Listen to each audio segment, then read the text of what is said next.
What is going on, gunfighters?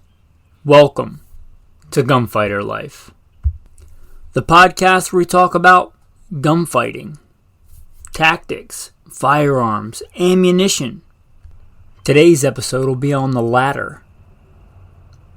The right way, with God at the center, Judeo-Christian values, and real-world first-hand experience. I am blessed to serve you as the host of this show. I think you should know who's talking to you, so I'm going to put in a bio. I'm going to put in a retro version. If you've heard it before, go ahead and skip the fast forward button a couple of times. But after the bio, we'll get into the main topic, which is going to be hunting and specialty 223/5.56 rounds. First and foremost, I am a Christian. I don't apologize for that. God is number one in my life. I grew up hunting and fishing in the backwoods of the southeastern United States at a very early age. Some of my earliest memories are with firearms. I joined the Marine Corps at 17, did a couple of combat tours in Iraq. By God's grace, He got me through that safely. After that, I served as an instructor, an urban warfare instructor, and a desert warfare instructor for the United States Marine Corps. I also served with the LAPD, both full-time as a sworn police officer and some more specialized assignments, as well as serving in the U.S. Army, full-time and part-time National Guard. I've been a FBI firearms instructor, still am an FBI firearms instructor, have been for a lot of years. Also NRA certified and some other three-letter government agency certified. I've been a private contractor for a three-letter government agency I won't specify. I've been the commander of a tactical team in a large metropolitan area. By God's grace, He got me through all that in one piece, not because I'm better, but because He chose to have grace and mercy on me. I've been a professional hunter and guide. Professionally hunted things like buffalo and elk. Not many people today can say they've done that, but I'm blessed to be able to say that I have. I've hunted everything from white-tailed deer on the East Coast to mule deer on the West Coast to gray squirrel on the East Coast to prairie dog on the West Coast and elk and bear and wolf and slain all manner of beast. A state rifle and pistol champion a few times over in a few different disciplines. Enough about me, guys. Blessed be the Lord my rock, who trains my hands for war and fingers for battle. Let's get into today's topic. The 223/5.56 NATO. There is a difference. Very technical differences having to do with free bore, the amount of jump before rifling engagement, and thousandths of an inch. I'm not going to go into all that on this episode.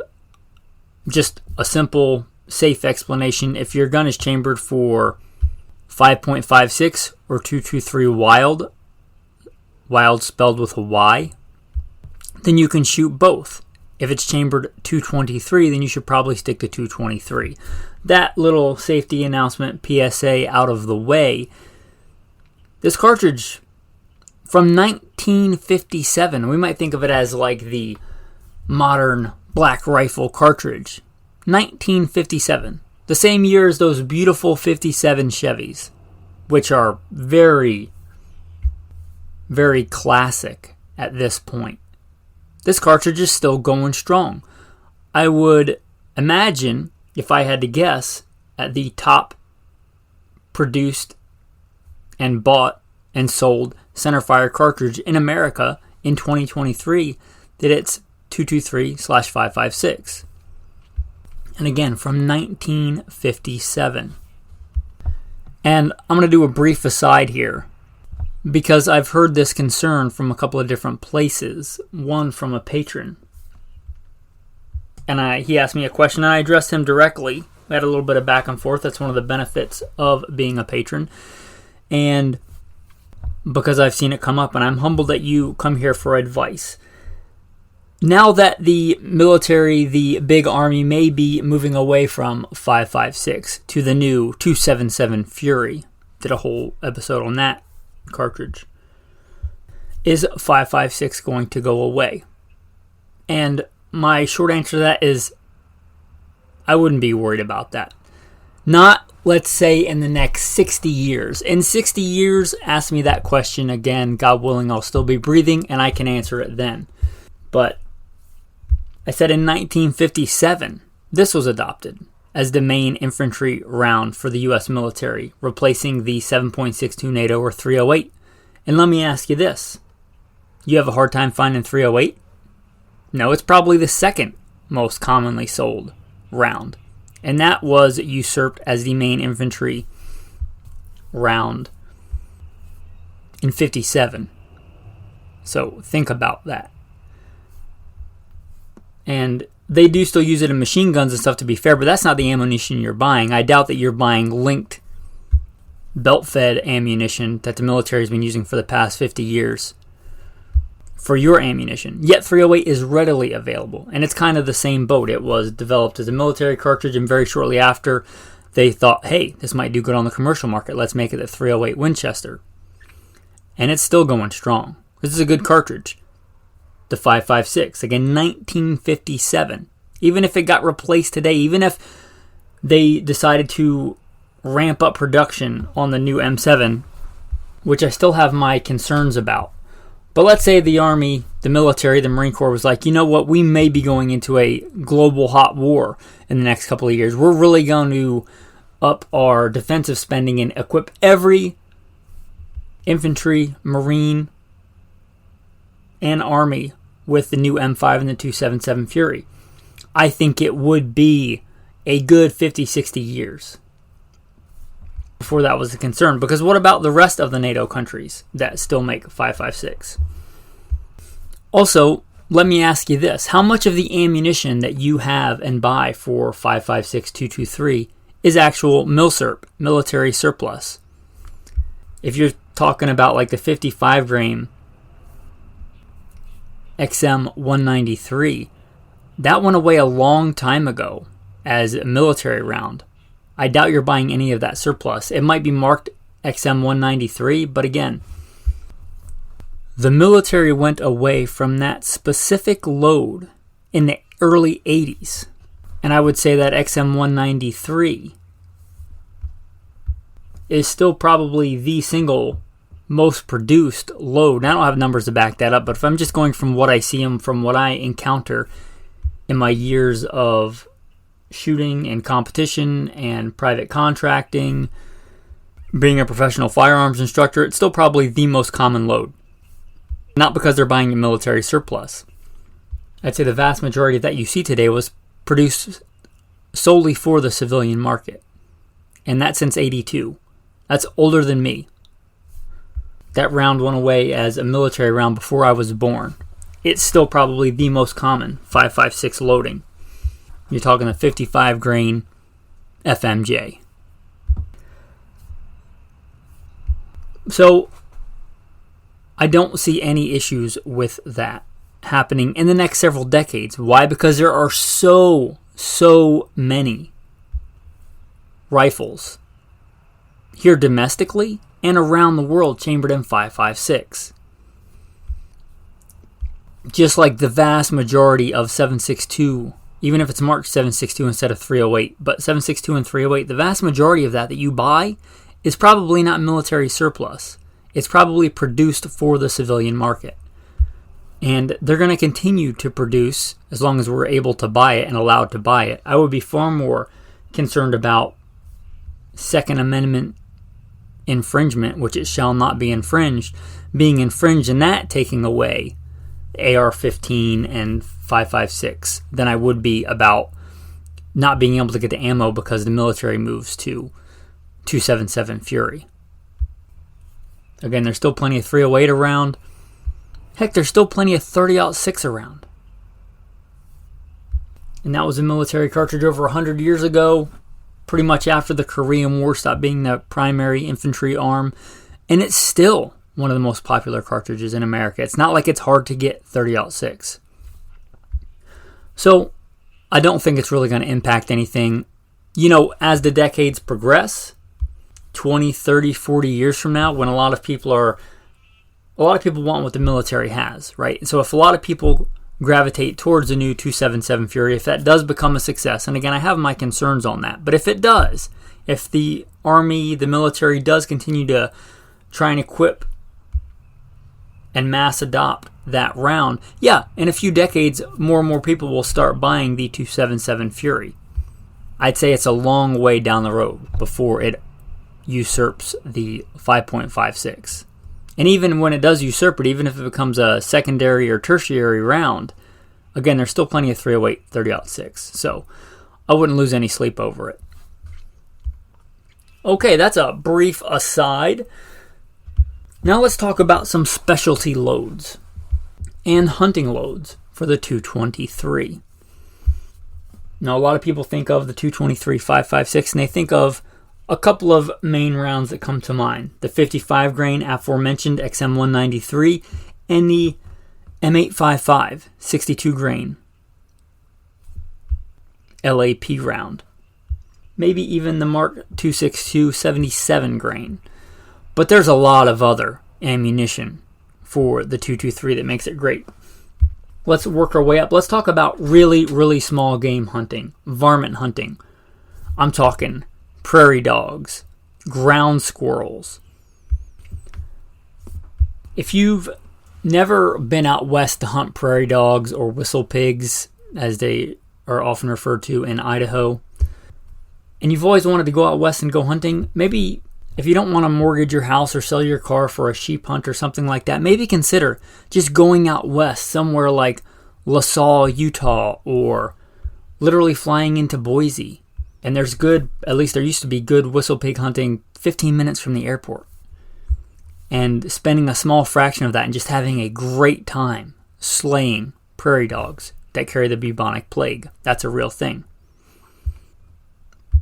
There was a place I used to hunt, they would issue damage stamps, and it was just thousands of acres, and sometimes the prairie dogs seemed to move in waves. There were so many. The limiting factor to how many you could shoot was, one, your marksmanship ability, if you could actually hit your targets. Two was the amount of ammunition you brought with you, and three was how fast you could load mags. A lot of times you'd have one person shooting and one person jamming mags. That's how many prairie dogs there were. For that kind of application, one of my favorite loads was the 36 grain varmint grenades. If you're not familiar with a varmint grenade, it is a kind of semi-frangible round. Instead of just being sintered metal pressed together, if you don't know what a frangible round is, we might get to those later in the episode, but it's basically sintered or powdered metal, except the varmint grenade puts it in a copper jacket, much like you'd have a copper jacket on a regular round, but instead of the inside being filled with lead, it's filled with sintered metal. And if you want a small creature like a prairie dog or a ground squirrel to go from being alive doing its little prairie dog thing to not being alive post haste, super quick, the amount of devastation that one of those rounds does is just kind of astounding. I used to load my own when I was doing this a lot and big into the prairie dog hunting. I'm not going to give specific load data, but if you want to load your own, you may look at that 223 with a 36 grain varmint grenade over some Varget or over some benchmark powder. However, there is a factory load for it. To give credit where credit is due, I'm on Midway USA. I get no affiliation, no kickback from them. It's just a site that I use often, so I'm familiar with it. They list a factory load loaded by none other than Black Hills, so it's probably made very well. They're kind of known for making good ammo. And it prints right on the box, 36 grain varmint grenade. You're likely familiar with the military loads, the 193, the 855, the M855, at around 3,000, 2,800 feet a second. This stuff is cooking. This stuff, factory load on the box, 3750. 3750. And it's designed to dump all its energy very, very quickly in very small targets. And I think it does that very well. So that's the first specific specialty load I'm going to mention, those 36 grain varmint grenades. Now you can go even lighter.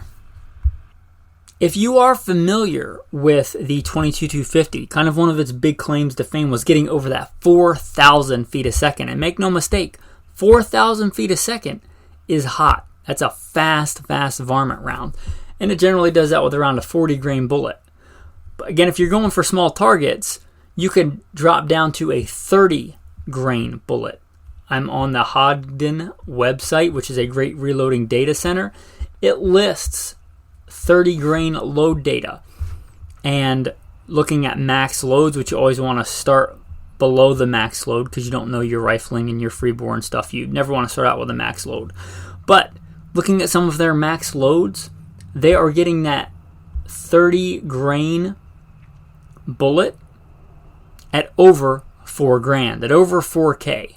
That is a fast round. And for varmint shooting, where you might be shooting a prairie dog's head, which is an inch and a half at 200 yards. And you might be shooting one at 50 yards and one at 150 yards and one at 250 yards. That flat point blank trajectory is a big deal. And those 30 grain bullets cooking at over 4,000 feet a second. That's really cool. And notice I'm mentioning this kind of target. If you are hunting for pelts, like rabbit pelts, or you're shooting small game to eat it, this is not the round for you because it turns a big part of that animal into particles, is the best thing I can describe it. That pink mist you may be familiar with if you served in the military. But this is not a round if you're hunting for meat. This is a round if you're hunting for decimation of an animal, to annihilate a prairie dog town, to help out a rancher, to help out a farmer so it doesn't spread disease and maim cattle, things like that. But that just kind of shows you the flexibility that you can get a projectile going over 4,000 feet a second. Now that's likely from a full-length hunting rifle barrel instead of like the M4 carbine barrel. But still, impressive numbers from that small little 223 cartridge. You might want to step up a little bit in grain weight if you're talking about a little bit bigger quarry. We're talking what I would call your medium small game. Bobcat, fox, coyote, woodchucks, marmots, things like that. You may look into the 40, 45 grain, 50 grain. Still a little bit lighter than your classic 55 grain. There's nothing wrong with a good 55 grain. But this is kind of hunting and specialty loads. Most people know about the 55 grains. But looking at that same Hodgdon Reloading Data Center, which is a great resource, by the way. Again, no sponsors here. I take no bribes, no kickbacks. You shall take no bribes. For a bribe blinds the eyes of the wise and twists the words of the righteous. But it's a good reloading data center. Been using it for years. You're looking at, they list 40 grain loads, again, max loads, but at 37 and above. Many over 3,700 feet a second with a 40 grain bullet. It's great on those, let's call them medium small game targets. You know, that's fantastic. You're looking at that. Moving up to a 45 grain, which is kind of in the middle of that, 40 grain and a 50 grain. You are looking at mid 36s on some of those. So you're not dropping that much in velocity, but you're getting another 5 grains. That 45 grain, I think, is an underappreciated kind of specialty load. Especially if you're talking about flat shooting, max point blank range, coyote hunting. Fantastic load. Get yourself a good polymer tipped, maybe a nozzle or ballistic tip, some kind of projectile like that.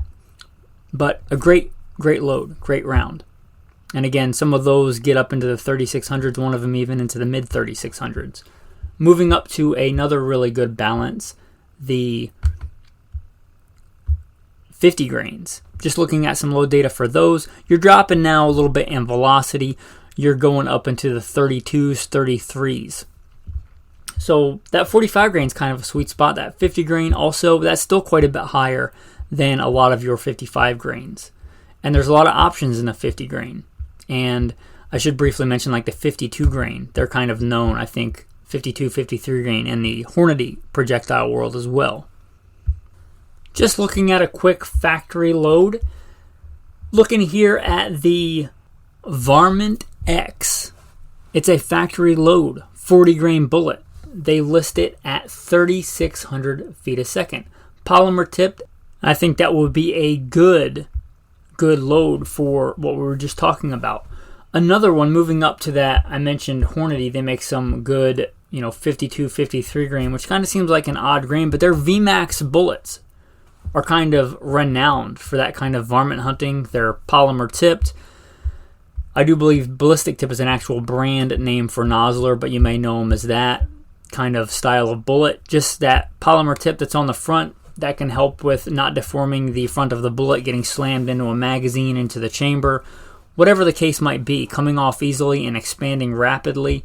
But the 53 grain VMAX 223 load that they list, this is the Superformance load, a factory load that you can buy if it's available, but it lists as being made, and that's at $34.65, and that's with a 53 grain bullet. Again, that's quite a bit higher than your standard loads that you're probably familiar with. So if you're looking for a good, like coyote load, raccoon, fox, things like that, a good load, those 53 grain varmint grenade and that Superformance, it's kind of good high quality ammo. You're probably not finding it for 50, 60 cents a round like you would be with that XM193, but that's not what it's for. Again, this is a specialty and hunting load episode. Now I want to briefly, as we're moving up the grain weight here, talk about M855, green tip as it's often referred to as. Now, this is not a great round in my opinion, likely for you in your situation. If you are taking on light armored vehicles, personnel in vehicles, things like that, you may want it. It's not a great round. I do believe it's probably around a 2 to 3 MOA gun, and as much as people fuss about accuracy and how accurate the AR is, if you have the most accurate AR on the planet, it's capable of shooting .00001 MOA, and you put 3 MOA ammo in it, it doesn't shrink it and add the total and divide by 2. That's not how that works. If you put 3 MOA ammo in that gun, now it's a 3 MOA shooting gun with that ammo. I'm not a big fan of it. It's not known for being accurate, the M855, and it's not known for good terminal performance. Problem number 1 first, stop the threat. If you're using it for defensive use.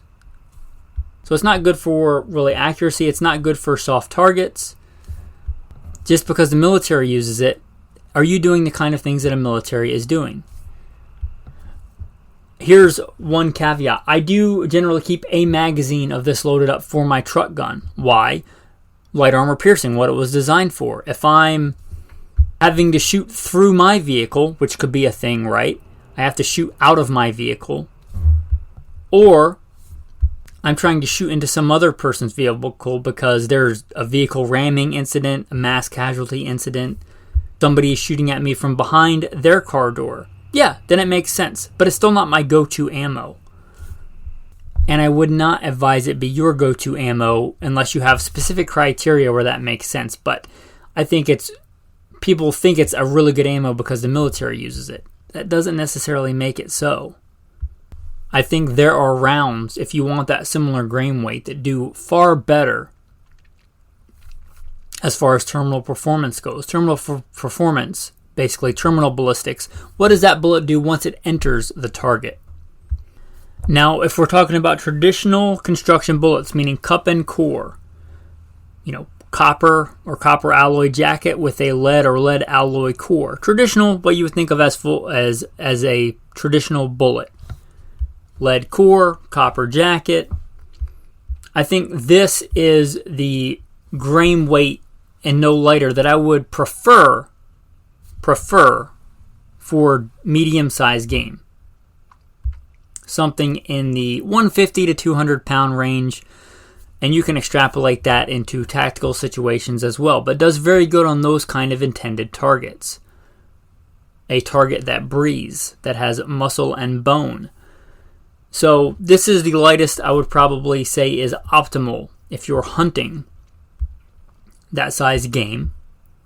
Now these also would be okay for defense, but I did a whole episode on 223 and 308 rounds for defense. This is more of a specialty thing, but if you wanted a good crossover hunting and defensive load, you may look at some of the 60-ish grain, 62, 64-ish grain bullets.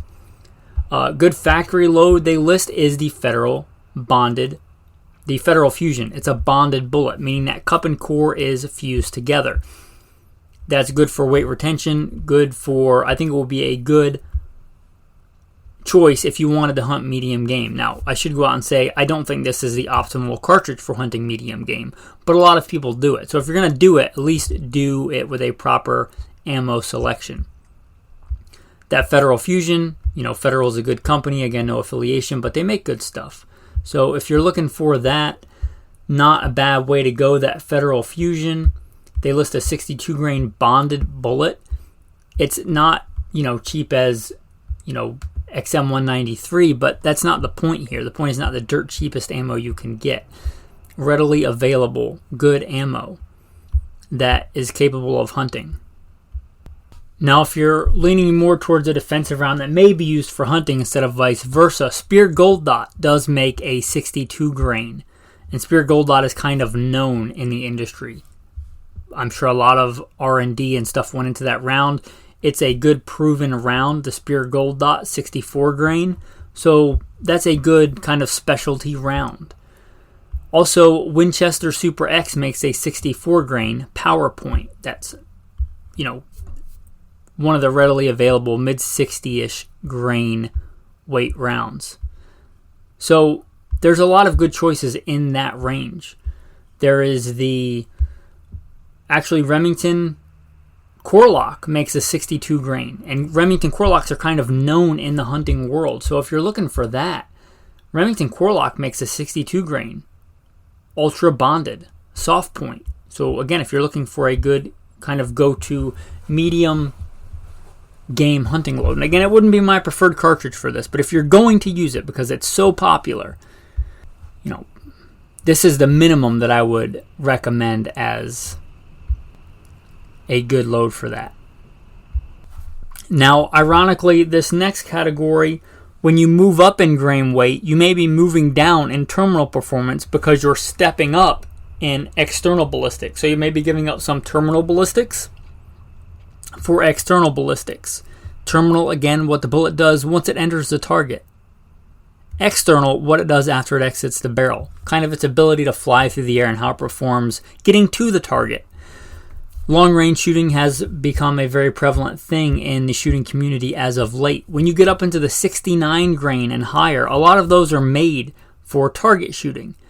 And they may or may not be good for terminal performance. They may be very poor for terminal performance. If you're just shooting steel at extended ranges, you don't really care how it does because it hits the target and the mission is accomplished. It hits that steel or it hits that paper.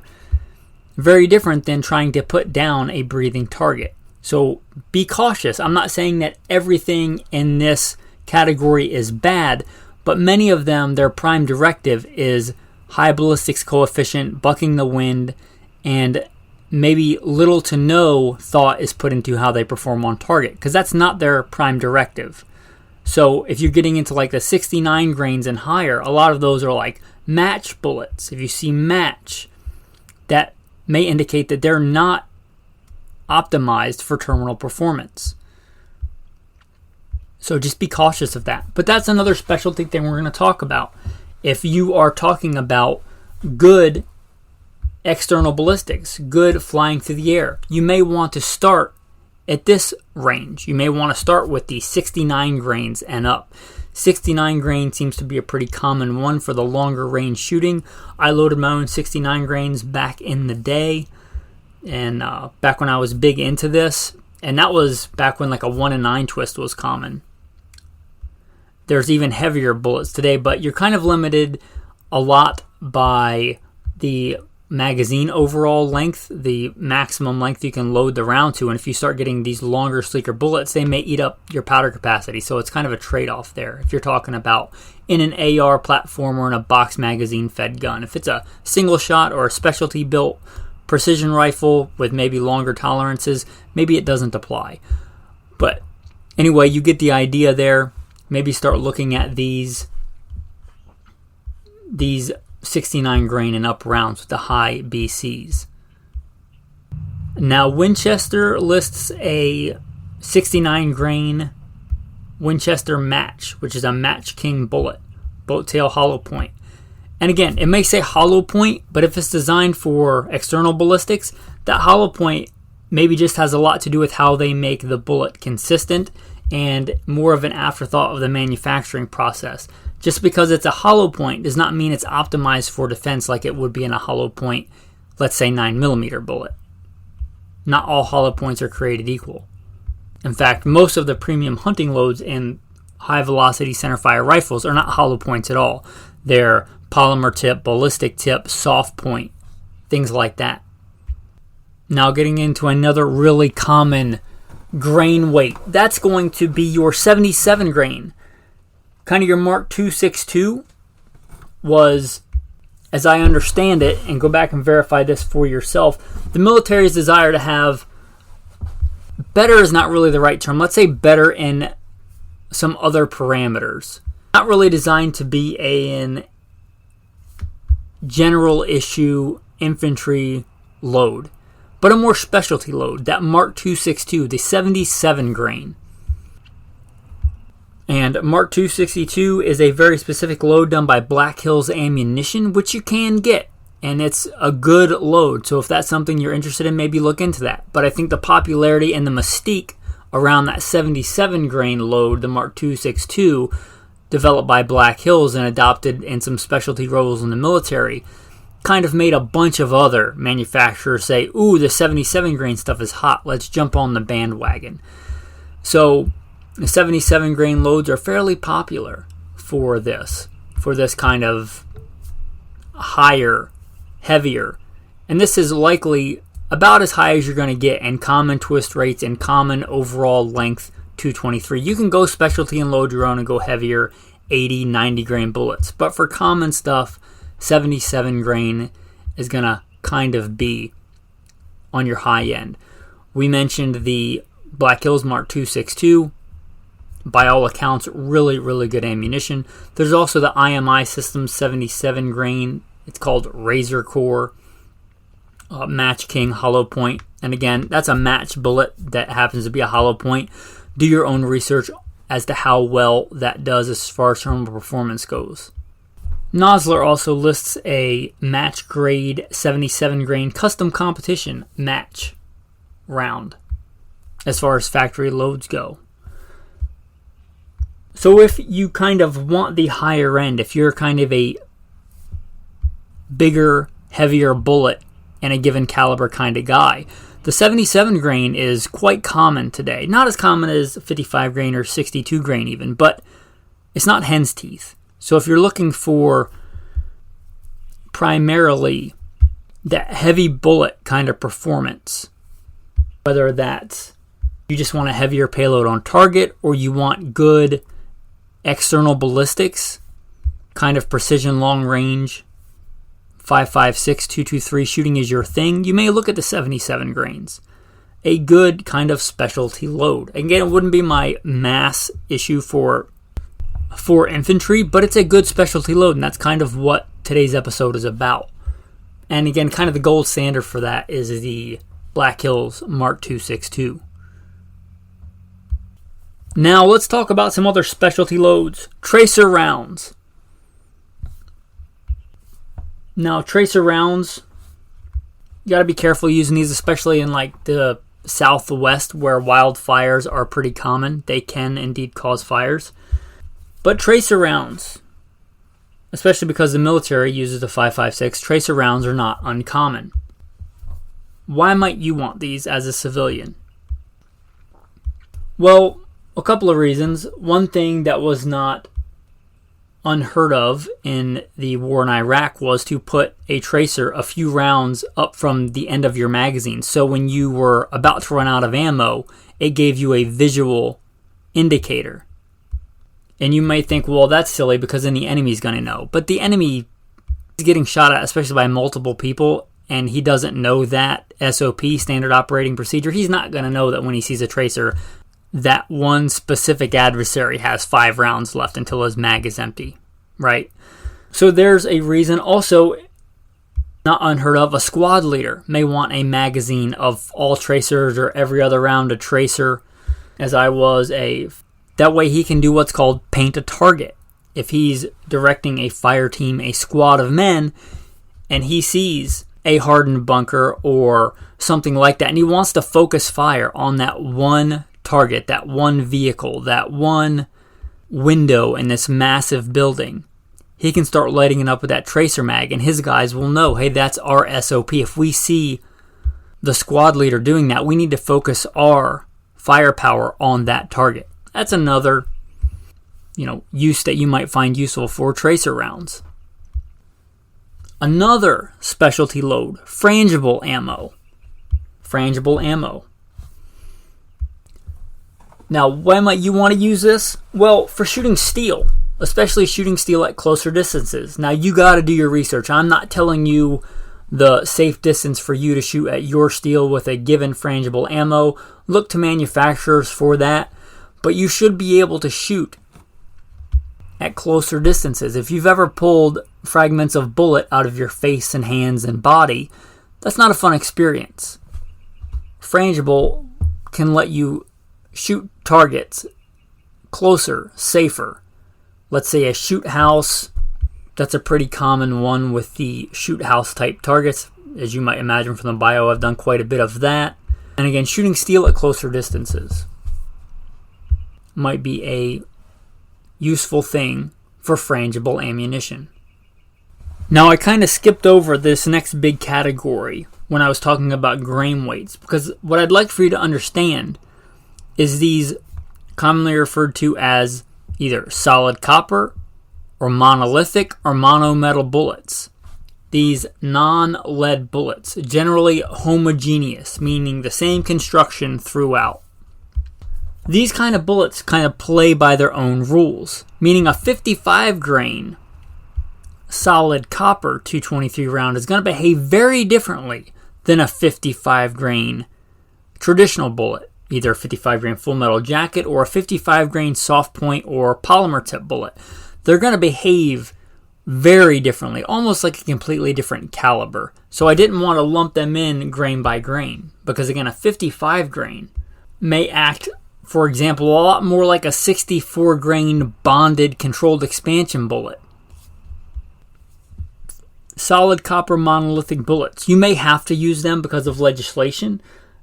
Whether or not you have to use them, they may be a good choice. And where they make a lot of sense is when you're using smaller calibers for a given task. Going back to that medium game hunting or even defense. Solid copper bullets are kind of known for holding their integrity, meaning that bullet does not fragment into a bunch of little pieces. And you may think that's a good thing, and it depends. Again, if you're talking about prairie dogs, yeah, that's a good thing, because that target is an inch thick, and that projectile might be going at 4,000 feet a second. It needs to dump all its energy quickly. But you need to balance penetration and expansion.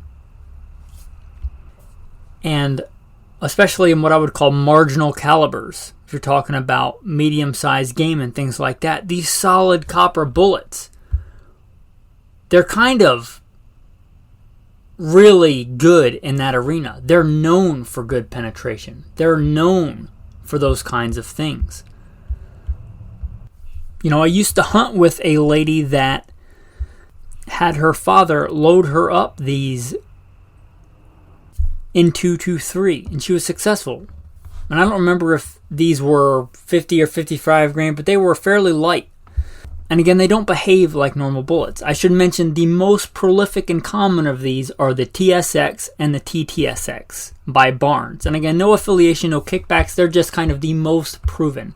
Not that there aren't other good solid copper or monolithic bullets. But a really good load, that 223 55 grain Barnes TSX. It's a good load. There's also the Barnes Vortex 55 grain TSX, lead free. Again, really good solid loads. If you're looking for a bullet with good penetration, good controlled expansion, good integrity, you may really consider these solid copper monolithics. Also, you're looking at, they make a 70 grain. They make a 62 grain, but jumping up to the top, and they make a 70 grain solid copper. And that is kind of awesome. That's a really cool thing that they make that. And although I've never used that specific load, as long as it shot well out of the gun that I was shooting, I think that that would be a fantastic load for, again, you kind of want the most bang for your buck. You want that 223 to perhaps perform like a larger caliber. Maybe moving up to, you want it to perform more like a traditional cup and core bullet in a 243. It lists that 70 grain solid copper at $28.50. And again, that solid copper or monolithic, whatever they call it, it may not be purely copper. It may be some kind of copper alloy. It's going to perform way different. You got to do your own research. Perhaps I should do an entire episode on the solid copper and monolithic bullets. But don't think they're just for Californians. They may be a really good, perhaps your best option, if you're talking about a good terminal performance load in a 223. Don't overlook the solid copper because, oh, I live in Kansas or I live in Idaho. They may be a really fantastic choice. So again, don't overlook the solid copper because you're not mandated to use them. There are a lot of other good reasons other than you have to, that you might want to choose a solid copper. They've been around a long time, and again, no sponsors here or anything, but the Barnes TSX and TTSX, which is just a tipped version if you want a little bit higher BC, they're really well known in that solid copper monolithic bullet world. So maybe give those some consideration. Even if you don't have to use them, you may decide they're a really good, solid choice. Now, in conclusion, if you don't want to go back and listen to that whole other episode on go-to 5.56 308 loads, what do I do? In general, I'll practice with a 55 grain full metal jacket load because they are likely the most affordable. I like to shoot. I like to practice. I like to not just go zero my rifle and then shoot it off a bench and then have it in case I need it. I like to practice. I like to practice, shooting from different positions, shooting around barricades, shooting on the move, all those different things. I like to shoot. 55 grain is fairly affordable, probably the most affordable grain weight. So what I'll do is I'll get a common, readily available ammunition. And for me, that's in general the American Eagle, which I think is owned by Federal, American Eagle 55 grain. It seems to shoot well. It seems to be fairly accurate, especially for the price point.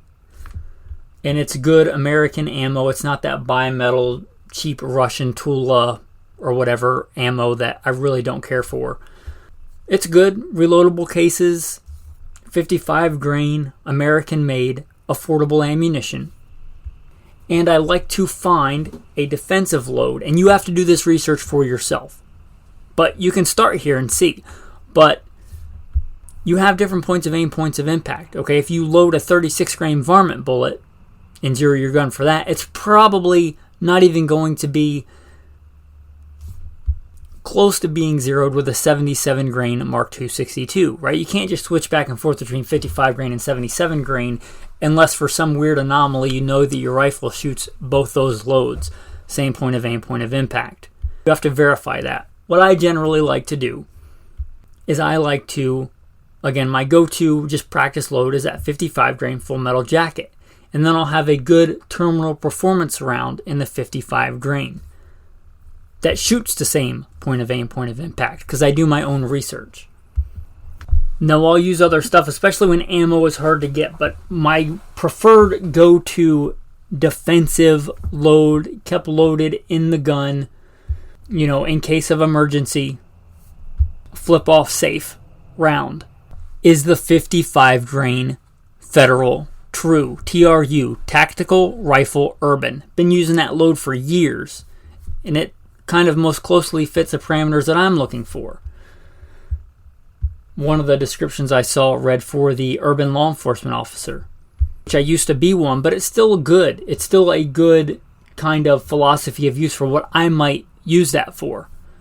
And maybe because it's made by Federal, and so is American Eagle owned by Federal, but for whatever reason, similar bullet geometry, velocities, it tends to shoot really well out of my gun, much like the 55 grain Federal American Eagle. So that's my go-to.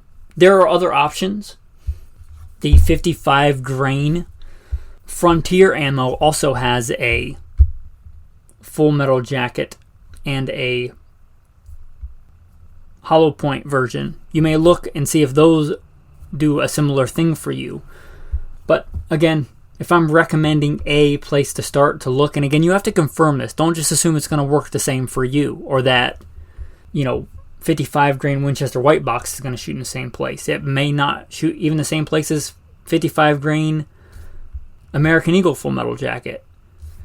But I like the American Eagle 55 grain, and I like the 55 grain Federal TRU, Tactical Rifle Urban.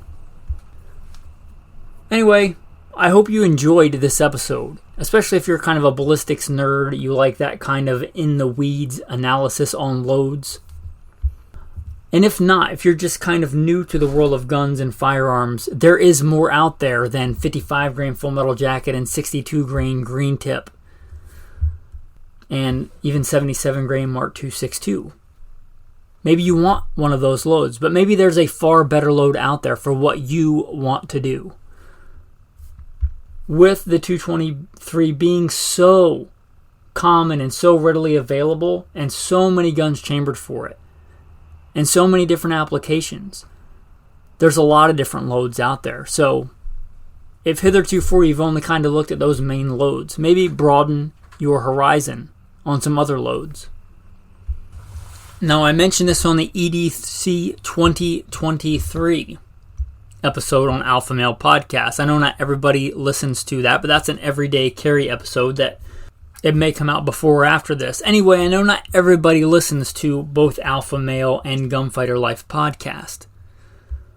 But if everyday carry interests you, you may want to go check out Alpha Male podcast of things like hand-to-hand combat, improvised weapons, knives. Things like that interest you. This is Gunfighter Life. I try and keep this fairly specific to guns and tactics involving guns and things like that. You may check out Alpha Male. But anyway, one of the things I talked about on there, your phone case can do more than just be a phone case. A lot of people probably have a phone case on their phone. If you're familiar with the Outdoor Edge and Havalon type exchangeable blade knives, like surgical scalpel, replaceable blade type knives, you can put an extra blade in the back of your phone case. For whatever reason, you need a thin, really sharp, sterile blade. Or you just need a blade because you forgot, you lost your knife, whatever. You have a spare blade in your phone case. Also, I like to keep a little bit of small blue cordage back there, numbers 15. And I like to write with a Sharpie inside my phone case my email address, my name and email address, in case you lose your phone. Somebody may not be able to unlock your phone. Perhaps they'll be able to find that name and email address and return your phone to you if an honest person that wants to return it finds it. So anyway, also you may want to put just some spare cash back there. I don't know, just a spare 20 or a 5 and a couple of ones. Have you ever gone out and had your phone but forgot your wallet? I'm sure we probably have all done that. Nice to have a little bit of cash on hand in case that's the time when you forgot to fill up and you need just a couple of gallons of gasoline or a gallon of water, whatever the case might be, just a little bit of spare cash. That's your tactical tip of the day. Your tactical verse of the day. Okay, for the most important part of the episode, the gospel, the good news, the tactical verse of the day. And when the scribes and Pharisees saw him eating with tax collectors and sinners, they said to his disciples, "How is it that he eats with tax collectors and sinners?" When Jesus heard it, he said to them, "Those who are well have no need of a physician, but those who are sick. I did not come to call the righteous, but sinners to repentance." And what a good thing. For another similar verse, while I was yet without strength, in due time, Christ died for the ungodly. He died for the ungodly. Those who are well have no need of a physician. I would submit that an all-knowing God, an all-wise God, does not do anything that's superfluous. If you were just good enough on your own, if you just are going to be fine on your own in this world and in the world to come in heaven with God, if we were just fine on our own, Christ would not have had to come as a man and die for our sins. It is precisely because we need help.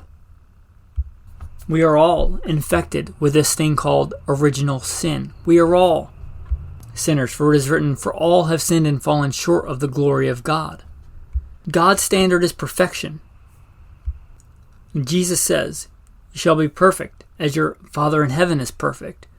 The only way is for him to wash away our imperfection, our iniquity, our sin. Now, doctors on this earth can do amazing things, can perform emergency surgeries and bring people back from the brink of death and treat infections and all manner of things. Christ can raise the dead. In fact, I was reading a few chapters this morning when I woke up, and one of them was when he raises the little girl from the dead, and he raises Lazarus from the dead, and he raises himself from the dead. And I would say you don't need a doctor as much as you need Jesus. While we were dead in our sins, we weren't just a little lost, we were dead. While we were dead in our sins, we were made alive together in Christ. More than a doctor, a savior. More than just a helper, a redeemer. Christ Jesus, our one and only hope. He is the way, the truth, and the life. No one goes to the Father except through him. There is salvation in no other name. Make no mistake, whether you admit it or not, whether you know it or not, whether you want it or not, you need Christ. There's salvation in no other. So if you think that you're good enough on your own, or you can do it on your own, or you're going to be just fine on your own, you're not. You need Jesus. I need Jesus. Go to him. Put your trust and your life in him. Hear, O Israel, the Lord our God, the Lord is one. And you shall love the Lord your God with all your heart, with all your soul, with all your mind, and with all your strength. This is the first commandment, and the second like it is this: you shall love your neighbor as yourself. There is no other commandment greater than these.